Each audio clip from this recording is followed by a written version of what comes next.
അല്ലോ നല്ല ടേസ്റ്റി ആയിട്ടുള്ള ഒരു കൈപ്പയ്ക്ക കറി ഉണ്ടാക്കാം കേട്ടോ. അതിനായിട്ട് നമുക്ക് ഉപ്പും വിനാഗിരി ഇട്ട് കഴുകി വെച്ച കൈപ്പയ്ക്ക എണ്ണ ഒഴിച്ച് നമുക്കൊന്ന് വറുത്ത് കോരിയെടുക്കാം കേട്ടോ. ഇതേപോലെ എണ്ണ ഒഴിച്ചിട്ട് ഒന്ന് വറുത്ത് ഇതേപോലെ ഒന്ന് എണ്ണയിലിട്ടിട്ട് നന്നായിട്ട് വറുക്കുക, വെള്ളം വറ്റുന്നത് വരെയും. അപ്പോൾ നമുക്ക് ഇതിൻ്റെ കൂടെ നമുക്കൊരു പച്ചമുളക് ഒരു 4 എണ്ണവും പിന്നെ അതേപോലെ വേപ്പിലയും കൂടി ഇട്ടിട്ട് വറുത്ത് നമുക്കിതിൽ കോരി വയ്ക്കുക, എണ്ണ പോട്ടെ കേട്ടോ. അത് കഴിഞ്ഞ് നമുക്ക് മിക്സി എടുത്ത് ഒരു 2 സ്പൂണ് കടുക്, പിന്നെ 2 പിടി ഒരു അരമുറി എന്ന് തന്നെ പറയാം തേങ്ങ, അത് നമുക്കൊന്ന് ഒതുക്കിയെടുക്കാം കേട്ടോ. 4 പച്ചമുളക്, 4-5 പച്ചമുളക് ഇതേ പരുവത്തിനാവുമ്പോൾ നമുക്ക് എടുക്കാം കേട്ടോ. ഇത്രയും പരുവം മതിയേ. അത് കഴിഞ്ഞിട്ട് നമുക്ക് ഫ്രൈ പാൻ അടപ്പത്ത് വെച്ച് കടുകും വറ്റൽമുളകും വേപ്പില ഇട്ടിട്ട് നമുക്കൊന്ന് പൊട്ടിച്ചെടുക്കാം കേട്ടോ.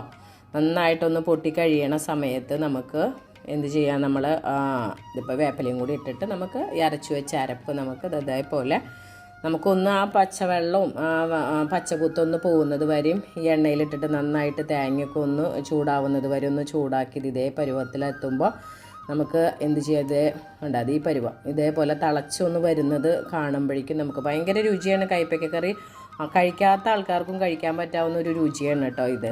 അപ്പോൾ ഈ സമയത്ത് നമുക്ക് ഇതാ കൈപ്പയ്ക്ക ഇടാം കേട്ടോ. വറുത്ത് കോരി വെച്ച കൈപ്പയ്ക്ക ഇതിട്ടിട്ട് നമുക്ക് നന്നായിട്ട് ഇതിലൊന്ന് തേങ്ങയിലൊന്ന് എല്ലായിടത്തേക്ക് ആവുന്നത് വരെ ഒന്ന് ഇളക്കി യോജിപ്പിക്കുക കേട്ടോ. ഇതേപോലെ എല്ലായിടത്തും ആവുമ്പോൾ നമുക്ക് പിന്നെ കട്ട തൈരാണ് കേട്ടോ, അത് ഉടച്ച തൈര് ഇതിലേക്ക് ഒഴിക്കുക. ഈ ഉടച്ച തൈര് ഒഴിച്ചിട്ട് നമുക്ക് അധികം ചൂടാവണ്ട, എങ്കിലും നമ്മൾക്ക് ഇതിലൊന്ന് യോജിപ്പിച്ച് നമുക്ക് ഇളക്കി ഇതേ പരുവത്തിൽ ഇതേപോലെ യോജിപ്പിച്ച് കൊടുക്കാം കേട്ടോ. ഇത് വേണ്ട നന്നായിട്ട് യോജിപ്പിച്ച്. ഈ കറി ഭയങ്കര ടേസ്റ്റാണ്. കൈപ്പയ്ക്ക കഴിക്കണില്ല എന്ന് പറഞ്ഞ ആൾക്കാർക്കും ഈ ഒരു കറി മാത്രം മതി. ഇപ്പം നമുക്ക് ആവശ്യത്തിന് കുറച്ച് ഉപ്പ് ഇടാം കേട്ടോ. ഈ സമയത്ത് ഉപ്പ് കുറഞ്ഞിട്ടുണ്ടെങ്കിൽ വേണ്ട നമ്മുടെ ഈ കറി റെഡിയായി. കൈപ്പയ്ക്ക കറി എല്ലാവരും ഒന്ന് ഉണ്ടാക്കി നോക്കണം കേട്ടോ, എന്നിട്ട് പറയണേ. കാരണം എന്താ വെച്ചാൽ അത്രയും ടേസ്റ്റിൻ്റെ കൈപ്പയ്ക്ക കറി, കയ്പ ഒന്നുമില്ല.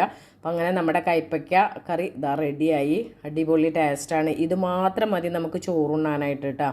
പറയാൻ വയ്യ എന്ന് പറഞ്ഞ പോലെയാണ്, പറയാതിരിക്കാൻ വയ്യ. ഇത്രയും മതി നമുക്കൊരു ഉച്ചകലത്തെ ഊണ് കഴിക്കാനായിട്ട്. ഭയങ്കര ടേസ്റ്റ്, ഒന്നും പറയാനില്ല കേട്ടോ. ഇത് സൂപ്പർ ടേസ്റ്റാണ്. എല്ലാവരും